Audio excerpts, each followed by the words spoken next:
Hey everybody, welcome to the channel. Today we'll show you the recap of a 2014 American psychological thriller titled Nightcrawler. As always, spoiler alert, watch out, and take care. The movie begins with a heist scene, directed by a protagonist named Lou Bloom, who is a sociopath if I may add. When security catches him, he ends up getting a watch from him and proceeds to seal the stolen chain link ready for sale. Its buyer is willing to buy it, but only offers very low prices below market value. Lou then asks him for a job or training, but he refuses, saying he can't hire a thief. He then heads home, but encounters an accident and stops to take a look. Not long after, a media team, led by a man named Joe, arrived and recorded the horrific incident where two officers risked their lives to save a woman from her wrecked car, which is now on fire. Lou is surprised by this and asks Joe if it will be in the news, and his answer is yes. However, he is unsure of which station will broadcast it, as he sells the footage to the highest bidder. Although Joe claims the job doesn't pay enough, Lou can't help but notice a pile of expensive media gear in his truck. In the meantime, a message from the police scanner appears in the truck presenting a new captain urging Joe to call his assistant, and the duo leaves in a hurry to the next scene. Lou then heads home and encounters Joe's words, encountering the accident on the morning news, which made him think of venturing into the business. But first, he needs some capital. His next stop is the beach, where he identifies a cyclist with a classy bike, and minutes later, he is bargaining cash for it. He gets enough money to purchase a camera alongside a police scanner, and at nightfall, he sets out for work. He monitors missions, and it wasn't long before he discovered his first potential. He rushes there and almost runs into the suspect, but things don't go well as he is pushed back by the officers, and his next encounter in the next scene suffers the same fate too. Still hanging on, he goes for his third attempt, where he bumps into Joe recording the bloody aftermath of an attempted carjacking gone wrong. He moves closer for a close-up view, but is shortly afterward pushed back by an officer, including Joe, who becomes upset by his unprofessionalism. Lou follows Joe and overhears him negotiating for his footage price tag, which settles at $300. Informed, he heads to the media station named KWLA and meets a news director called Nina, who almost turns him down instantly. However, after showing his footage, which has a close-up view, he is put into consideration and lands $250 due to the low quality of the video. She asks him to purchase better equipment and outlines their interest in footage with eye-catching graphic scenes. She also asks him to tell him first when he has something good and compliments him a lot. The following day, he catches up on the news and adds the video to the database, while learning police codes for him to visit interesting scenes. In the next scene, he summons a homeless guy named Rick and offers him a job as a navigator for $30 a night, who, thanks for his desperation for money, accepts. His job is to monitor the police scanner and help him navigate to the scenes while keeping an eye on the car while filming. They set out at nightfall for their first hunt, and after a long wait, they get a lead which they pursue, with Lou as the driver and Rick as the navigator. Rick, who only has seen Fast and the Furious on the screen, is terrified when he experiences it firsthand as Lou speeds to get there on time. Due to panic, he misses the route, and this greatly impacts them as they arrive late. They find Joe wrapping up and laughs at him while sarcastically complimenting his new camera. Though Lou is mad at Rick, he informs him about the research and proves that communication is key to success in a setup that relies on cooperation.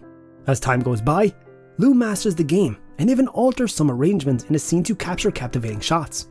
He takes it to Nina, who receives it despite doubts from their editor concerning the integrity of the shots. What follows is a series of works by Lou, and not long after, he accumulates cash enough to purchase a Dodge Challenger SRT8 car. His growing hunger for growth takes over him, and in one instant, moves his body into a scene to capture a nice shot. After delivering the footage to Nina, he goes on to ask her out, and though she is determined to turn him down, his manipulation overwhelms her, as he indirectly blackmails her by threatening to cut off his supply.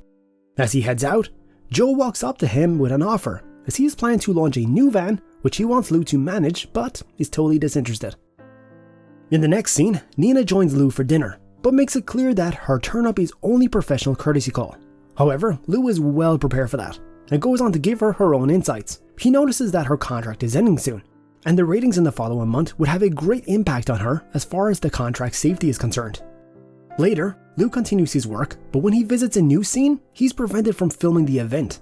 Surprisingly, Joe is offered a leeway to do so. As usual, Joe makes fun of him, as if trying to say, "I warned you to join the winning team." His failure to film this important scene sparks a strong rebuke from Nina, who is determined to keep her contract. This does not settle well with the sociopathic Lou, and his next stop is Joe's van, where he alters some parts.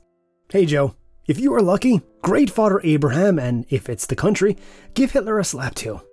It does not take long before Joe crashes in his van, and Lou turns up to record it while the fatally injured Joe can't help but stare at him, knowing that he's been foul played. Back to the route, they hear a home invasion scenario, where the alarm goes off and, being close to the location, hurriedly heads there.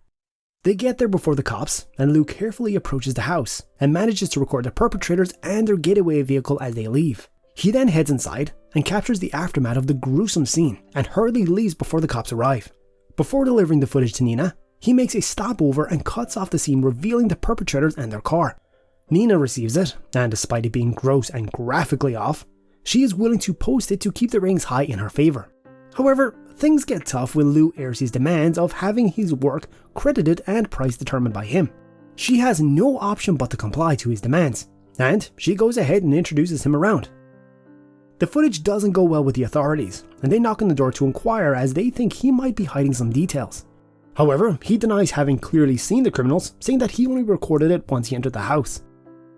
He later reviews the original footage alone, and searches for the car license plate owner, after which he chooses Rick, and the duo head to the address he got from his search.